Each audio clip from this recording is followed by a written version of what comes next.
There we go. I got to just tap it with my lips sometimes. Tappy, tappy. Yeah. Mm-hmm. Okay, we're good. Rolling, friends.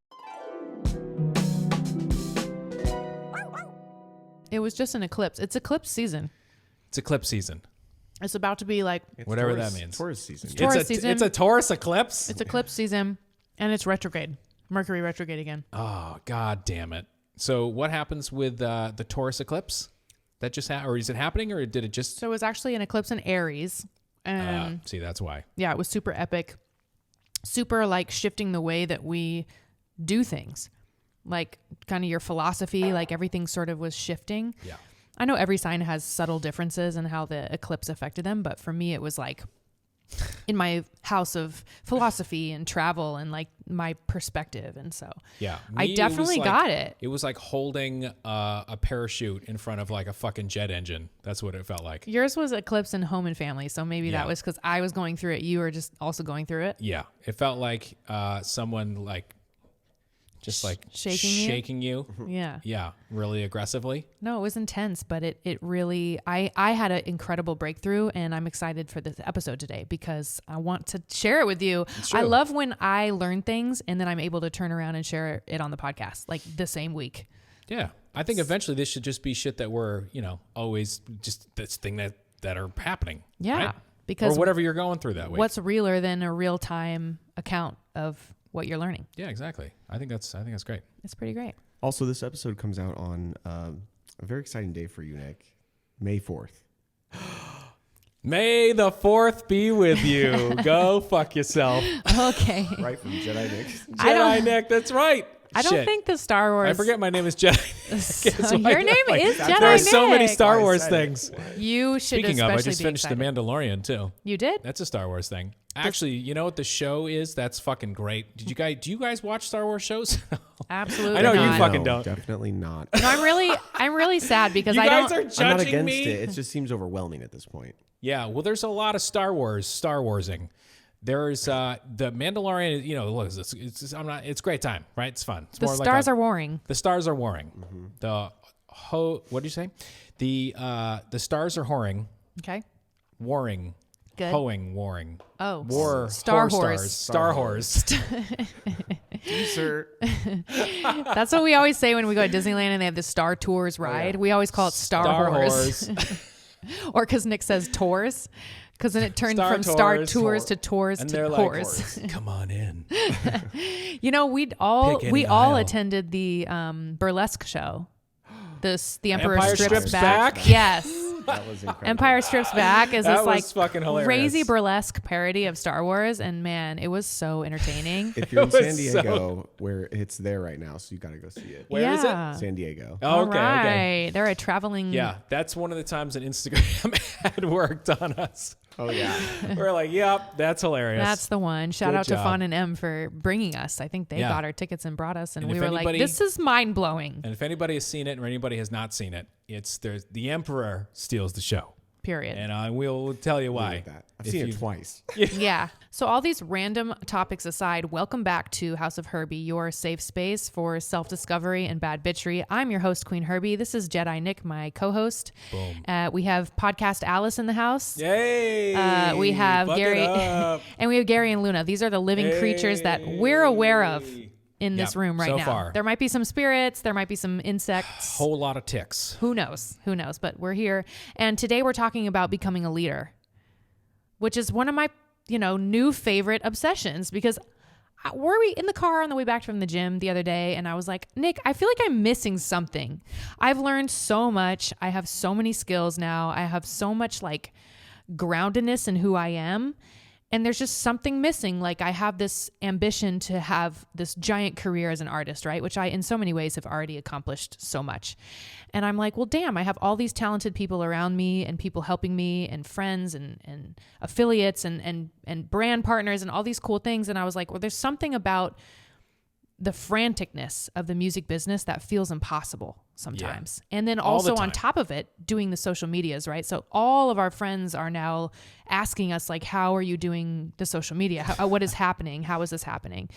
And I was like, damn, well, we feel like we're barely hanging on. Well, yeah, we feel like we have no idea. They think we're killing it. And I'm like, yo, this shit is crazy. Every single day, it feels like a chaotic mess. So I thought, well, what is the one character trait that you would need to feel a little bit more in control? And like, how do you even organize your team towards a mission? Well, you were like, what's the energy that's lacking here? Yeah, because really? I now have clarified like who I am, what it is I want to do, what act of service that feels good to me and like helps me sleep at night and makes me want to actually work forever and not just like retire at 36. Right. What kind of soup am I going to make later? Serious questions. Yeah, and then having the freedom to do all those things and like, okay, well, we took a little trip to Madonna Inn, which is one of my favorite places to go and unwind.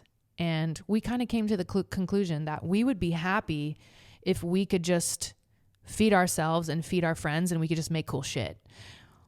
And I was like, what is that about? Because it seems like the rest of the world wants to scale, sell, and like build and fuck everyone on the way up. Right. Billionaire or bust or something. Right. So I did some research and what it came down to is having these leadership skills. So I was like, damn, let's just share it. What I uncovered is it's super essential for creative people to have, even if you're not a leader and you don't want to be a leader.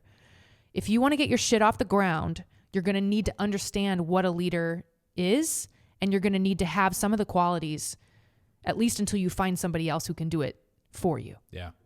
Right? And not everybody, some people will just find out they're really good at being a leader and they'll just keep going, and some people will have to hire someone to do this. That is all still my goal. But as I was learning about being a leader and what it takes, I was like, oh, damn, I'm actually like low-key interested. So maybe this could be a new talent for me that I'm unlocking. I don't know. Let's see. So this is very current. It's very current interest and obsession for me to add this to my arsenal. No, I agree. I have nothing further. I have nothing further, Your Honor. No further comments. No, you know what? This is a really interesting thing for me too, because this is in a lot of different ways. I feel like maybe in some ways I'm a natural leader. In other ways I am not. What I realized is like, I also pulled the tarot card, the Emperor, which is daddy. It's the daddy of tarot, okay? Listen, this is the secure, masculine, firm, confident, like... Do it. Yes, decisive, right? There's all these characteristics. And I was like, well, I want to be daddy. I want you to be daddy. I want all of y'all to be daddy. Y'all are already, a lot of you are sugar daddies. Those of you on patreon.com/House of Herby. Sugar daddies. And I'm like, y'all are in the Discord, like popping off, talking about how you're building your businesses and shaping your art and finding who you are. Like, this is my shit. So we're gonna dive in to leadership. All right. God, even the word makes me roll my eyes. Can we just get it out of the way?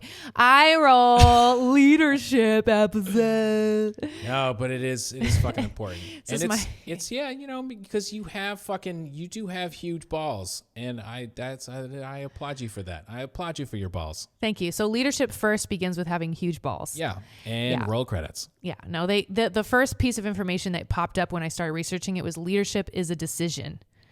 And I was like, damn. Yeah. So I thought, but you can practice it too, right? And they're like, no, you literally just decide. Yeah. And so that alone helped me because I was like, all right, next meeting I go into, I'm going to stand taller. I'm going to dress nice. I'm going to like pretend like I know what's happening. So it's again, fake it till you make it. But the craziest thing, and we said this in a past episode, is nobody will tell you that you're in charge. That's not the dynamic here. Nobody in America especially is going to come up to you and be like, hey, did you know that you have authority over your own life and existence? Bitch. Do you know that you're in charge right now? Yeah. Don't tell me that. Nobody will tell you that because most people love to feel like they have control over you. So that's the first healing that's going to happen here in the House of Herby for leadership is like, bitch, you're in charge of your shit. Even if you think there's somebody who's going to come save you and be a leader for you, like... It's still going to need to be your shit for you to feel satisfied. So and this has happened to us multiple times. This is how you get into a situation like Carmen on the record label and just saying yes to everybody, being a people pleaser. Like exactly. That was one of our biggest episodes too. Like I know we have a bunch of people out there like us listening. Yeah. And I'm like, this leadership hack stuff is really legit. And I'm going to give you the most eye roll basic shit. Well, one of these things helped us like answer a question that we've huge question. It was an angle on a question that we haven't had. We've been looking for probably 2 or 3 years. And I was listening to Abraham Hicks last night, which is still one of our favorite people alive. And she was talking about like a guy from New York who wanted a house in Martha's Vineyard. And she was like, well, how much of your day do you spend fantasizing about the house and thinking positive thoughts? And he was like, oh, I do it for like, 10, 20 minutes at a time. And she was like, well, how much of the day do you spend thinking about how you don't have it yet? Yeah. How you don't have enough money for it yet? And he was like, oh yeah, probably like 60-40, 70-30. She was like 90-10, So what she's saying is if you can't be in the dominant vibration of joy and goodness about something, try to forget about it and focus on something that does bring you joy. So for him, this guy, he's like a painter and he feels so happy and so joyful and effective when he's painting. Yeah. So I was like, damn, if you this is just a new manifestation hack that I also realize is, yeah, if you want to find the answer for something, you literally leave it alone and go focus on something that brings you joy. And then all of a sudden these answers just come to you. And this is what happened with leadership. We were in the car on the way back from the gym and I was like, hey, universe, I want an answer in the next 24 hours. Like, where's my leader? And it literally gave me, I just went on YouTube and got all the information I needed. And it was like, bitch, you're the leader. Yeah. Damn it. And you're going to teach all your team and you're going to teach all your audience about how to do this. Because now I know how to do it. Let's fucking go. This is the hack.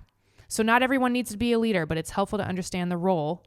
And if you're a modern creative, you may need to wear the hat at least in the beginning to get your brand off the ground because we need your art. Fuck. That was still, we've been having so many conversations with friends recently who were like, I did everything the right way, the way that the music industry told me to do it, the way that everybody said that this is how it works. And now like that road doesn't exist anymore. Right. Or it's like, incredibly clogged. The rules, the new world has landed and it's really uncomfortable. Really And uncomfortable. a lot of people are realizing that right now that it's like the old rules in a lot of different industries no longer apply. Correct. We've been That's saying terrifying. This, and That's I a know fucking terrifying feeling. Y'all are feeling this too. You have to be feeling this. Yeah. Like this is what I've been feeling. And we've already been knowing about this, but it still feels so jarring, I guess, in a lot of ways. We're just your stoner besties here to like remind you that this is hard for everybody. It's wild, yeah. Even if you know how to do all the things, yeah, you still have to experience it. It still sucks fucking balls sometimes. Sucks balls. Emperor balls. There is a tangible resistance to becoming a leader. What I noticed about when I started learning it is I was like, ugh. And even when I told Jedi Nick about it, he was like, ugh, what? Can somebody, who's going to look at the YouTube analytics? Like, who's going to, why so much shit. So much shit. The first thing that's going to come up for you possibly is why can't someone else do this for me? When you're faced with like having to become a leader, you're like, when are they coming to save me? Right? Nobody wants to be a leader in their life. Nobody wants to make decisions and be decisive and take risks and lose sleep and have to solve disputes. It's awful. Do you ever watch that Comedians in Cars Getting Coffee show? I like that one. Yeah, it's fun. It's also a great concept from like just a content like marketing strategy. It's really smart. Anyway, I think it was Alec Baldwin was on there one time, and he was talking about in the very beginning when you're like an up-and-coming actor or whatever, and he's like, yeah, you're like waiting for someone to burst through the door to be like, you're the one, buddy. I want you to come be a star. And like you keep waiting for that moment to somebody to burst the door and be like, I found you. You've been right here playing trombone in your fucking house in Maine with the moose. That doesn't happen. No, it doesn't. And to be honest with you, I've been half-assing my way through like leadership skills like my whole life. No, I've been doing what I needed to do. But recently, I have some good instincts. I feel like you've been, and I have integrity, which is another great word. Yeah. But I know what you mean. Imposter syndrome a little bit? Probably imposter syndrome because you're like, wait, somebody else is more of a professional. And it's also just slowly coming to terms with all of the things that you have to do. Really? Yeah. You know what I mean? Which is kind of feeling like burnout, right? So then we got to go back to those episodes where we talk about burnout and like how to refill your creative cup. So the downsides to becoming a leader is that there's a huge emotional toll because now you're just like fully accountable to yourself. It's a skill. Like it's a whole fucking skill. Like have you ever been in school and they assign like a group project and somebody always emerges as a leader? You notice that? Mm-hmm. And it's like, they're always like bullied for being like overachievers and goody two shoes. And it's like, no, bitch, that is the person that's going to like, has the balls. Yeah. You Big know, balls. I was always that person. Or if I wasn't, I would, love having somebody else be that person. Yeah. But Yeah, there's you not are a always pain in the going to ass. be that person. Yeah. So it's a huge emotional toll. You learn quickly that people are inconsistent. When you're a leader, you find out like, oh, I'm in charge now and you're delegating tasks and stuff. And like, not everybody's going to like stay with you. And some people are going to have bad times. Some people have good times. Like, it's not easy being a leader because you always have to be on your shit. Again, no one's coming to save you, right? Right. And you got to give people the space and the grace to like go through their shit too. Yeah. So we're about to talk about that, like building a team. This gets so interesting.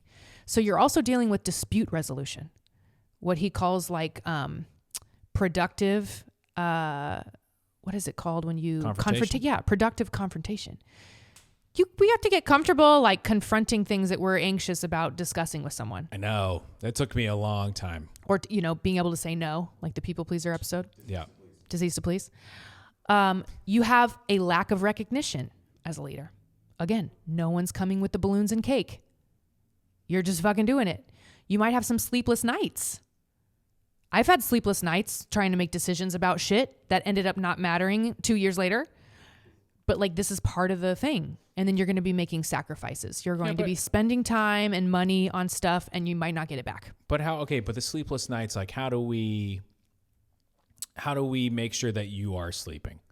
Are we just saying that if you're going to choose one of these roles, that's not going to happen? If you're stepping up as a leader and doing stuff, it might stress you. It's stressful. So it's going to force you into doing these other mechanisms that teach you how to be good with yourself. Right. True. So you have That's to. true. So it's gonna. So if you're not sleeping for a while, eventually you're not going to be able to lead. Right. Okay. You have no fucking energy. No, you're right. So then you're counterintuitive. It's not going to fucking work. So you're going to have to then figure out your shit again. Right. And figure out why aren't I sleeping? Which, and then if find you're listening the to this core- podcast, you're interested in these things. Exactly. Finding the core of that feeling and, confronting, sitting with it, seeing what the origin of that is. Yeah. And letting it go. This is why a lot of the great leaders, like, I don't know, I look at like Oprah and like Bob Iger of Disney. Like, he seems like he probably meditates and eats well. Ton of acid. Like these, just always on acid. every really? day. Really? Like, I know. Steve Jobs. Heard it here first. Yeah, you think Bob about Iger on acid. the business folks that you look up to, the leaders that you look up to, and like they're, like I always loved Obama. Like, he probably definitely takes care of himself, right? So becoming a leader and getting these skills is going to require more self-care. Congratulations. It's going to force you into some kind of life, like having to learn about yourself situation. And I think still at the bottom of all of these things, that's the point of existence. Yes. So it is uncomfortable, but it will force you into soul work, I guess. So the most important qualities of a good leader or a person who's good at leadership is positive energy. Duh. You want a leader to walk in and be like, hey, what's up, motherfuckers? I brought Let's pizza. go. Right? Or maybe you don't want them to talk like that. I do. Pretty much just be Michael Scott. Right. Basically. That's a great show. Great reference. Oh my God. So positive That show is energy. insane. Okay. Proactive attitude. So always like being at the edge of the cliff. Like, okay, what are we doing? What are you doing? Right. Delegate the ability to delegate tasks. This is really hard for me as a people pleaser because I'm like, I need to just do everything, or a perfectionist and imposter syndrome. All the stuff we've covered is leading us to these leadership. No, you're totally right. Role. We're having real time fucking. We're having a breakthrough. Yeah. No, dude. To be honest with you, Watch out, bitches. Oh, once we get these skills. no, seriously, this is important for you. This is really important. It's important for everybody because listening. you already got the cock and balls. Like, so let's get in it. Let's see what happens. Let's see what happens. Yeah, you already have the sauce. So we're positive, we're proactive, we're delegating, we're approachable. A leader is approachable. A good leader, you feel like you can communicate with them, right? Have you ever had a boss who you were like afraid to? I've had so many bosses. I was like, oh, I got to figure out how I'm going to present this to them. Like, I'm not sure. No, the best leaders are ones where you can just be like, hey, bro, listen. Hey, sis. Those are the best ones. Dude, I've had those bosses too. They used to have meetings about how to talk to L.A. Reid. Jesus. They used to have meetings about Dude, it. the music industry is a breeding ground for this disaster. Not just to then have a meeting with him. That is ineffective use of time. Yeah. Okay. So, the expectations that the leader has for their team, they're also doing. So something that they were saying a lot in these studies is that like some bosses expect their workers to do things that they won't do. That's not cool. Yeah. You got to be down to get in there, get gritty. You need to know how it all works, which I think is cool. You know, like Jeff Bezos should know how to pack a box. And I'm sure he does. Accountability. This is my favorite because this is like great for the people pleaser because you're like, no, I can take responsibility for what I did. If I make a mistake, I can be like, yo, I did it. So many people have a hard time with that. A leader saying like, yo, I fucked up makes it a safe space for everybody else to fuck up too. I know. Think about past leaders or current leaders or any kind of leaders who have never been wrong. Think about that. Think about it. I can only think of one. Never president, their fault. Anyway. Yeah. Never their fault, never wrong. And then the last one is decisive. This is also really important because we talk about intuition on this podcast. So this is all really beneficial to creatives. Being able to make a decision and being able to just fucking go. Once you've decided, you don't wibble wobble. You just fucking go. And then if it's wrong and you fucked up, you take accountability. It's pretty simple. Yeah. So we'll get into the how to like build a team and all this stuff because man, I just would love to be. Sometimes I'm like, I just quit and like join somebody's team with a good leader, you know, because this shit is fun when you're on one of these teams. It's the fantasy. It's the fantasy. But I do think it's important for if you do want to not be a leader and just work with a leader, it's still important for you to know these skills. Very. Well, you're going to have to because you're going to be taken advantage of if you don't have some of these skills. So one of the biggest hacks I came across was this dude, Simon Sinek. I don't know if I'm saying his name right, but he wrote Find Your Why. Find Your Why, a practical guide for discovering the purpose for you and your team. OMG. So that was like his most famous book, super famous. But he's also a brilliant communicator. Like if you just want to watch his videos on YouTube, this is where I got a lot of my shit when I was researching. But his newest book, I believe, is about the infinite game. So I'll explain what this is. So being infinite, so we're all playing a game, the game of life, right? So you get infinite players and you've got finite players. So infinite versus finite.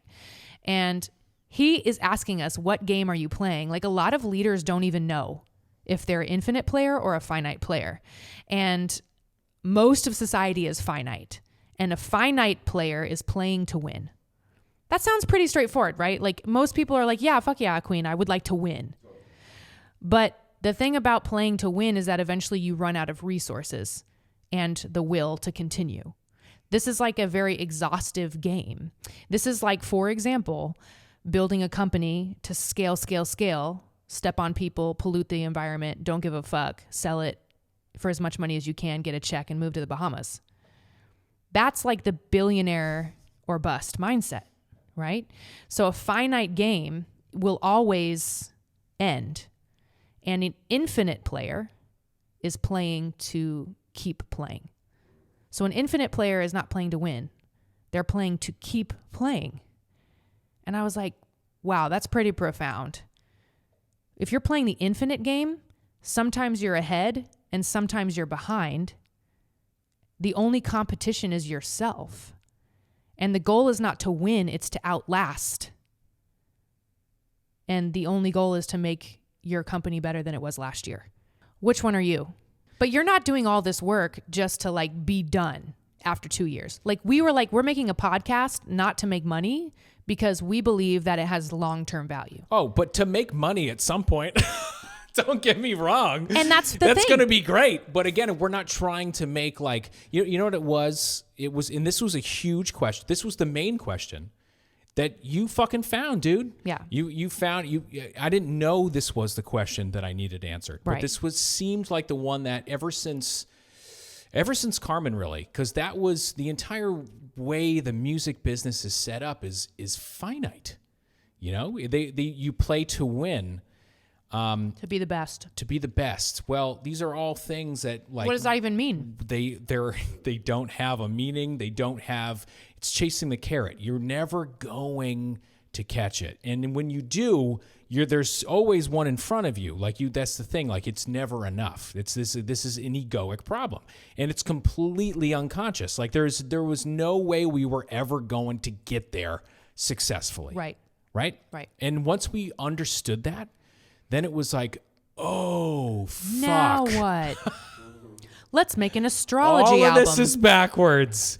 Well, and this was the big question we were going after. You know, like, what happens if you make $5 million a year instead of $600 million? Yeah. Are you okay with that? Are you good? Can you still live? Wouldn't Can you not go to the fucking Madonna Inn and get some goddamn martinis? You could Do you know what I stay. mean? You could stay in the nicest room You could say for 10 years. Okay. So What that's more do kind you of the need? And like, biggest make thing. sure your team's eating. Make sure everybody's eating. Well, like yeah. that sounds. And then you perfect. get a whole crew. And the actual time. It's the only thing we can't get back here. The actual time that you're spending is doing what you want to do. Yeah, that's the point. And then you earn a living doing what you want to do because you build doing it. You just continue to learn. And, we talked about failure. You just continue to fail and learn from that and expand. Yes. And you just keep fucking going. You just keep swimming sometimes. So let's all the people that won fucking Oscars this year, what happened? They just fucking kept going, dude. Yeah. Everybody gave up on them 20 years ago. Yeah. No one was investing their time and energy in them. The infinite players are winning. The infinite players are starting to win now. It's our time. And you just, because they loved it, because they probably sat with themselves and were honest with themselves, they're like, no, but this is what I do. Yeah. And this is who I am. Yeah. And they fucking did it. And they kept fucking doing it. Let me give you a tale of two companies that Simon says in his YouTube videos. So he goes and speaks for big companies all the time, like motivational shit, like about leadership. Microsoft was his first stop. And 10 out of 10... Reminds me of a dad joke. Right, okay. 10 out of 10 Microsoft leaders got up and all of their speeches were focused on beating Apple. 10 out of 10. He went to speak to another company called Apple. Okay. Like the fruit? 7 out of 10 of the Apple leaders' speeches focused on helping teachers teach and students learn. The primary goal of Apple is infinite. The goal of Microsoft, to him, seemed finite. They just wanted to beat Apple. And he remembers getting a Zune. Do you remember the Zunes? It's like an iPod basically, but like now we don't even think about it because again, this is a perfect example of an infinite versus a finite. He takes the finite Zune over to Apple and he's like, hey guys, I'm not going to lie to you. Like this is better than the iPod. And Apple's response was, you're probably right. That's what an infinite player says. We're about to get into it, but that's not like, you don't worry about your competition or your rivals because you're like, we already know they're just chasing our shit. Dude, this is... Our legacy's so already wild. Worth more. Yep. This is the answer to You're going to win so many different sometimes, things. you're going to lose sometimes. An infinite player doesn't care. They just want to keep playing. Yep. Play so you can you have the resources to keep playing. Yeah. Yeah. So that's so fucking so now we can sit here and say which company has a stronger legacy? Apple or Microsoft? Like Right. which one are you more excited about? So and which valuations higher doesn't really matter. It's always fluctuating. Like Google and Facebook, they're always Google and Meta. They're always trading spaces, but like somebody is going to last longer, and that's really the winner. It all depends what you want. Maybe some people are finite players. Sure. They want to just get in and get the fuck out Get the cash. and go relax. And you know what I notice is when I ask people who are finite players, like, why do you want to sell your company? Why do you want to get like $20 million? They have no answer. No, they're usually like, well, I want to buy a car. I don't know. It's like they're like, well, I'm going to get a house and then I'm going to I want a chaos. sit in it. I want to sit in my house. Sounds good. It's funny. This is a Byron Katie thing. She's like, no matter how much money or how much status or fame you have, you're going to be doing one of three things. I love this. You're going to be sitting down, lying down, or standing up. You might be sitting in a really expensive chair, or you might be sitting in a really cheap chair. You might be sleeping in a really cheap bed, or you might be sleeping in a really expensive bed. You might be standing in really expensive shoes, or you might be standing with no shoes at all. But you're going to be doing those 3 things regardless of your experience on Earth. Isn't that a perspective? So that's a really big... Did you like the voice? I got no comments for the voice. This really a one-sided thing. Podcasts are really strange for the, maybe someday we'll go on tour with the podcast and we can have an interaction, engagement. Dude, that would actually be really fun. Could we turn it into a drinking game? Because that would be even more fun. Please submit your votes. Not that I drink. I don't drink. Please submit your votes. Via... Maybe don't. Maybe let's not vote on the drinking game. No, most likely we would be drinking. How about we do a podcast while playing beer pong? Oh, wow. Yeah. Yeah, I know. I'll be playing. You don't have to play. Okay, good. Yeah. I don't like sports. Great. I'll have one of those headsets on. I'm pretty good. I'll play you. Okay. Alex and I are going to play there you go. beer pong while you talk. So let's say you've now learned, if you're a finite or an infinite player, we support you regardless. If you're like, babe, I just want to get the bag, we love that for you, okay? Well, and what was our discovery? That we are infinite players. Yeah, we're interested in that. And in essence, we have to be leaders and take accountability for not communicating this earlier because we just weren't aware. Yes. There's so many people I worked with that I was like, oh shit, I didn't tell them like I'm interested in the long game. Yeah. That's what I want. I did communicate it in a lot of ways, but it wasn't this confident. And so we wanted to gift you this perspective today on leadership, even if you have no plans of becoming the president of the United States or whatever. These skills are super important. At least know if you're in it, if you found your passion and you're just wanting to get a bag, or if you are looking for that long-term play, which is still going to make you wealthy, and even more so, possibly. Possibly even more so. And again, what's your definition of wealth? Yeah. Is it doing what you love? Is it then because if you do what you love... Making an impact on the world? Making an impact. Is it... Yeah, exactly. And then making money. It was like, so wait a minute. Like, you're telling me people are unsatisfied with the idea of making, like we were saying, $5 million a year if you build like a bitchin' fucking company that's fucking bitching and killing it and sustainable, whatever. But sure, yeah, maybe you're not hitting that like $40 million a month fucking huge scale Wall Street to sell fucking, this is really like a startup thing. So we were talking to our friends Fawn and Em about this, and she was explaining kind of like how business models have shifted since the 80s. Yeah. Where like the priority of things went from the stockholder. I'm sorry. The priority went from the product to the stockholder. Okay. So the stockholder was now the main priority at all costs, meaning the product, the customer, anything, customer, exactly. Any of these things are secondary now. You mean that probably was the to customer, the shareholder. Customer was the priority, and now it's a stockholder. That's probably what it was. Yeah, right, exactly. But the product definitely suffers when you do that. Well, to make sure the customer is happy, the product's got to be good. Right. But to make sure the stockholder's happy, you got to make the product cheaper. Boom. You got to make more money to make the stock. That's why your favorite brands, like I watched this happen in the 90s and the 2000s, like companies like Wet Seal. I used to shop at their stores a lot. I even worked at a company called R&B that just went completely out of business. Yeah. Because I watched them from selling like tweed wool blazers and furs to like shitty polyester, like, wash them once and they're destroyed outfits. And I was like, damn, the clock has started for these bitches. Yep. And sure enough, felt it in the music industry too. As soon as you have like a huge, like, I hate this word, but kind of like a mainstream generic sounding hit. Right. The clock starts. Because they're in the finite game. They're like, we need a bigger one. We need a bigger one. Do whatever you, at any cost. You got to beat that one next. We don't give a fuck about your purpose or your fan experience or anything. We just need to make more money. You got to beat it. Or we're not going to help you and we own you now. Yeah. And even from the way that the fan system of that as well too. Like the way that all of these different formats work, like we should probably do one where we go all the way in on the music industry and just tell everyone like what we've learned about it. For sure. Because it is all format, for a while it was radio based. And so again, we were saying earlier, all of our friends now are like, I invested my whole life in this radio game. And now what?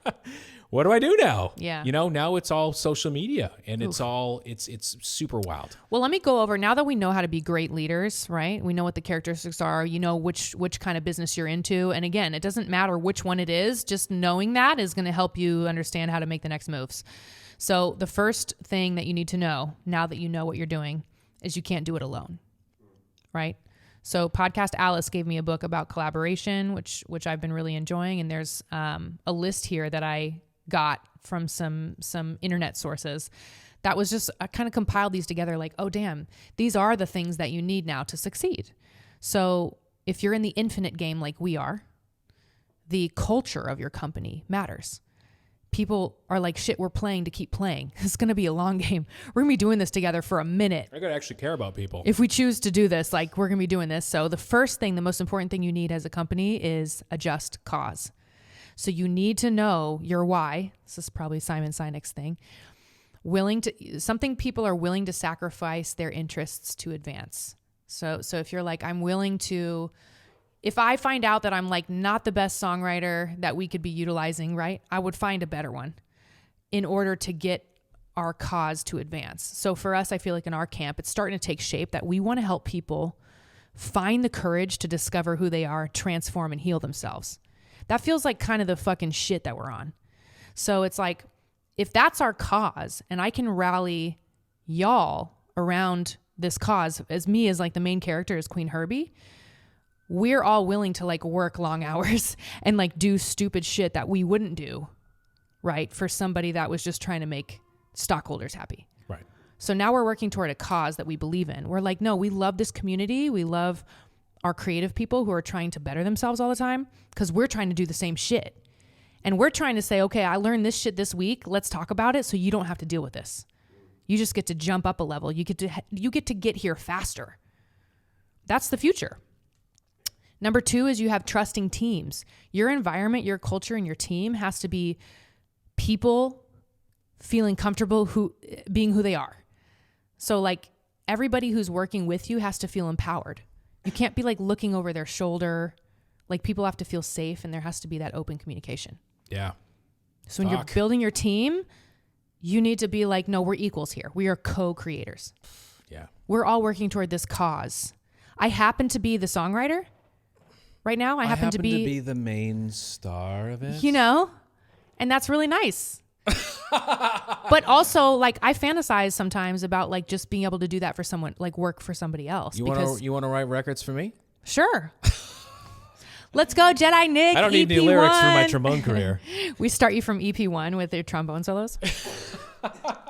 Whatever. You can totally write great songs. Sells 13 copies. If you focused on it. If I focus on trombone solos.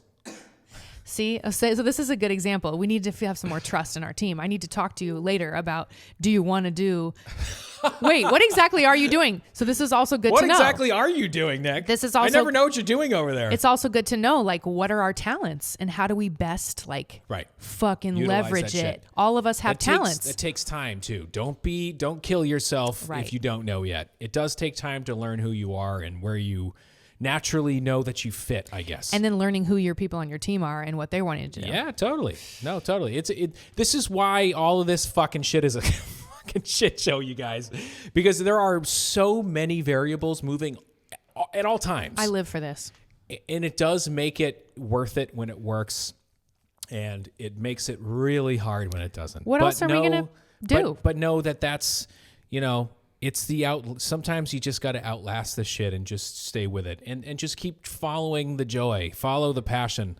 Even if you're just producing beats all day, like let's say you didn't help me with my visuals and you didn't help me with my store and you didn't help me with this, like I'm the body double in most music videos. Got it. Yeah. People don't know this. Love that. It's the shoulders. It's the same shoulders. So that was having a cause, having your team full of trust and safety. Number 3, having a worthy rival. Oh shit, what does that even mean? Your number one competition makes you insecure. Love that. So this is another one that Simon was saying. He was like, look, I follow this other author who writes books about what I write books about. And we were on a panel together and some guy thought it was a great idea for us to introduce each other. And he was like, I fucking hate this guy. And it was so vulnerable and so real that they became best friends. Because what a rival, this is what you want, is a rival, not a competitor. Because your rival makes you insecure. They're as good or better than you at something, right? They reveal your weaknesses.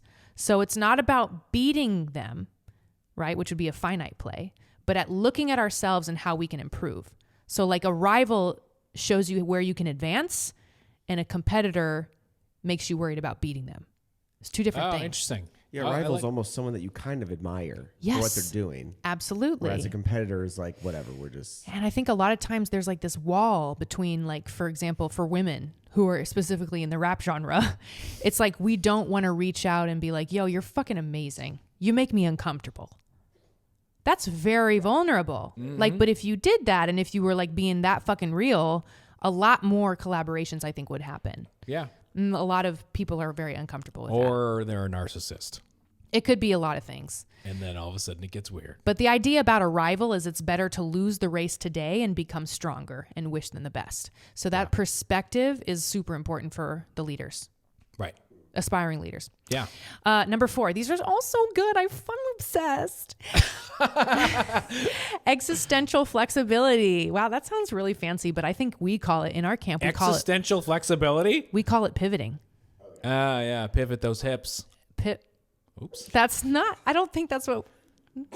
Existential flexibility is the courage to profoundly, strategically shift to a better way that advances our cause. So if you're... We call it micro pivots. That's what we call it. It is, but sometimes they're massive pivots. Sometimes they are hip pivots. Sometimes it's like, oh shit, no, we're like literally starting a Patreon. Yeah, shit. I'm literally no longer called this anymore. Right. We're no longer Carmen. We're Queen Herby. No Like longer that. Carmen. That That's true. is existential. So we have been leaders in the past. I just want to encourage everybody who's listening that you don't have to be afraid of these existential flexibilities. These pivots are your greatest asset, is having the courage to say, "Oh fuck, we're going the wrong way. Look at this other way that opened up." I know, and you have We to spent do all it. this money and time on this, but this is obviously the better choice. And with music too, we see this all the time. People are willing to fail as long as it's comfortable. Yo, that's so wild. Yeah, and all the As long outsiders, as it's something they're familiar with. It's something that they know. people watching you, and you're like, okay, the example he gave was when Steve Jobs went to visit somebody and they had been working on the mouse. So Steve Jobs was like, I'm going to make a computer for everyone. And that was his goal, was like everyone should be able to use it. These other companies were like, we're just going to, he had a different cause. But he saw somebody working on the mouse and he was like, fuck, we spent like millions of dollars trying to develop this other thing. But back in the day, you couldn't move, like you couldn't select things on a computer screen without typing code. Right. Somebody started working on the mouse, which would physically let you move. This all had to happen for us to be where we are. Right. And he had to say, guys, company, Apple, hey, I know we spent $12 million. Back then, that was a lot of money too, on developing this other thing, but we have to pivot to the mouse. And everybody thought he was crazy. He literally was like, they would rather stay on the path they're on. Yes. See? And he was because like, it's comfortable, it's familiar at least. And I he's like, understand it's better we destroy ourselves than somebody else. Yeah. I identify with that a lot because like it's big Capricorn energy. I know as soon as we know kind of like where we're going, it's like different energies for me. Once I know where we're going, then I'm like, oh, easy. I'm just going to do this every day till we get there. That's duh. I know how to do that. But sitting back, having to switch brains and come over and see the entire landscape and see like where you do need to go can be very so fucking, it's just overwhelming. It's uncomfortable. So it's like, well, it's almost easier to stay where I am and just like eventually, have to deal with it later. Or be like those folks that are like, oh, I focused all my eggs in this basket and now I have nothing. Yeah. Yeah. And again, that happens. This is the whole, not to be like winning and failing. I do fundamentally hate that. Yeah. Because that's also not the point and that's also not real. Well, by the way. as infinite players, as opposed to finite players. Right. It's not about winning at all. That concept we are goes. going to lose. And that was and we are comfortable with it. Totally. And that was a huge that was kind of a breakthrough. And that was literally fucking yesterday, wasn't it? It was yesterday. Holy fucking shit. Y'all are getting it fresh off the press. Oh my God, let's make a panini.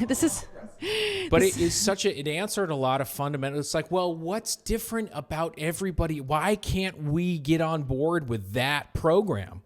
You know, why can't we do that? Because it was playing for, like, you couldn't keep playing. Right. You couldn't keep playing. No, that's the biggest risk, like, for infinite players. Like, our biggest fear is the not running out of resources or the will to continue. Yeah. So if that's what we're motivated by, like, yeah, we're going to have to fucking pivot pretty drastically sometimes. And when you're motivated by finite goals, yes, you always run out of the resources. Oh, those people, I know companies that buy Juicy Couture, like some of these brands that end up in the tanker because they sold to companies that were just like in a finite game. Let's get as much money as we can in 7 years and call it a day. Yeah. Those companies buy those dead companies and they just continue to drain them. Continue to make poor quality and they have no vision, and no at the same branding. time, like, you know, I know I've talked to people who are like, well, the branding and the creativity doesn't really matter. Yeah. And I was like, you're a fucking idiot. And no. And look, it's going to be their own. To each their own, because they're also at their stage of the journey where, you know, they're going to have to figure that out too. They're going to do that and realize it didn't satisfy them, and actually they wanted to do something else, you know. Yeah. But and that's fine. That's all part of the point. Right. It's all part of the Earth School. But I know it is frustrating. But think how much fun if you just hang in there, you make your living, you feed your team, and you get 30 years down the road and you're like, yeah, you're a fucking idiot. I'm having a great time. Well, like you were saying, well, you know. They might have like a $50 million check that they spent on right. But like hookers and Corvettes, which we don't talk about this a lot, but we're making more now than we made with Carmen. So like, again, but it's every year, so it's a sustainable thing. Right. Rather than more of like, you know, really hot 2 or 3 years. Right. You know, and then we felt that was a works. massive pivot because we knew that was over. We were like, we can't resuscitate this. Yeah. It's already behind. Yeah. It's already like, we need something fresher. We need something and loose. Those are all finite. And we had also the combination of like the internet taking over. And so the old world was still in charge then. True. But, you know, the new world was really, and we were, you know, started with the new world and then was forced to adapt to the old world. Mm-hmm. And it was very frustrating for us. Yeah. It was like oil and water. I tried telling people, it was like, you know, you shake up a can of oil and water and like as hard as you fucking shake, as soon as you stop, like 10 seconds later, it's all separated. Yeah. So you can trust us to an extent on, you know, how things were done versus how they are moving in the future. We consider ourselves pioneers. Yeah, I think so. I think we can confidently say it now. We know enough. Yeah, the energy to, yes, I think we got big pioneer energy, at least like in the way of... Big pioneer. It's giving Amish. Well, you know what it is? That's actually, as I was saying it, I was just seeing a bunch of I don't think the Amish come and just like... The Amish don't use the internet, right? So this definitely doesn't work. This doesn't work. Is pioneer an acceptable term? I think it's giving, it feels very colonizer. Yeah, we don't want that. It's big colonizer energy. Okay, so I'll go back a little bit. Unfortunately, we can't escape that energy. But it feels very... where I feel comfortable, where I feel incredibly uncomfortable and at the same time lower level comfortable, is having to be on the, you know, at the cutting edge of things, or at least knowing part of the new. I think it has to feel that way for me to feel a satisfaction, I guess. Yeah. That's something you have to know about yourself. Again, I could be sitting across this podcast from somebody who is a finite player, and I could totally see their perspective too.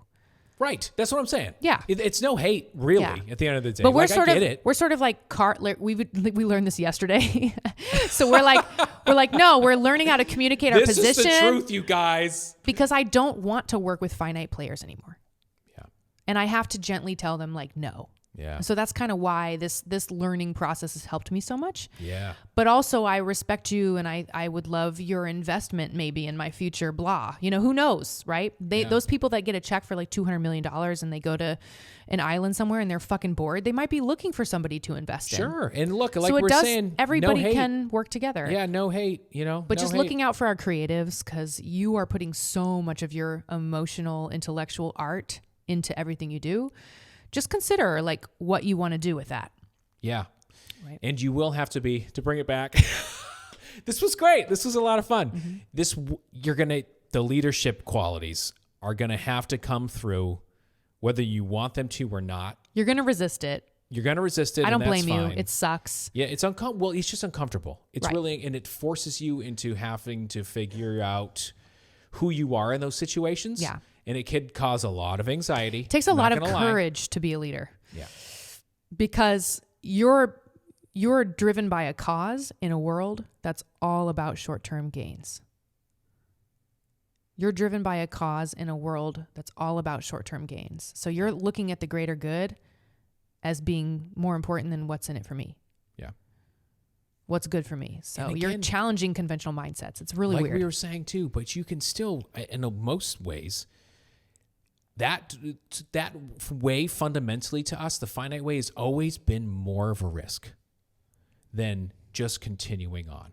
For sure. For because us personally, that's who we are. So once you do get your team assembled, you want to continually revisit your goals and roles because there will be a drifting. So this is what I was kind of doing today. Like when everybody got together before this podcast, I was like, oh man, I got to talk to my manager and I got to figure this out. And I got to get this. Like you're always reassessing like where you're at and how everybody's feeling. Because once you've created this culture of like co-creation, everybody's talents are being leveraged and we're getting things done.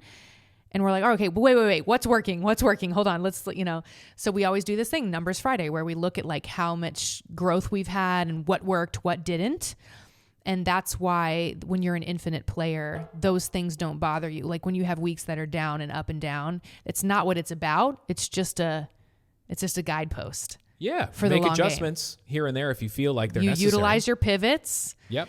And it's just feeling like this is making more sense. Yeah. Every month that goes by, I feel more like a leader, and I feel like we're creating a new paradigm. We're trying to change the way things are done. The rules are different now, guys. Yeah. They really are. And I think it's becoming really obvious right now. That's at least with this fucking eclipse, whatever the fuck this was. Because it did feel like I was standing with a parachute behind like a tornado, like, I also would like to take accountability as a leader for telling you it was the eclipse and making you think like you totally mind fucked me, bro. I was like, Nick, it's the eclipse. You inceptioned me. I kept reminding you, and I maybe manifested that, and you didn't need to feel that way. Like, I was fine before inception. I inceptioned you. So make sure that once you have your team, you're checking in, you're revisiting your goals. You're saying, what do we want to do? Share info. Are we still committed to the things that we were committed to when we started this? And close the gap. That was the other advice. Mind they were the like, gap. are we actually doing what we said? Are we helping people discover their purpose and transform and heal? Like, are we helping people do those things? And are we getting enough trombone on the records? Is there enough? Have we released the trombone EPs? Why not? EPs 1 through 9. I did make a whole fucking chill hop album, huh? I made a whole fucking chill hop album. You want that or not? Jedi, we've been using your chill hop beats in the aura clenses.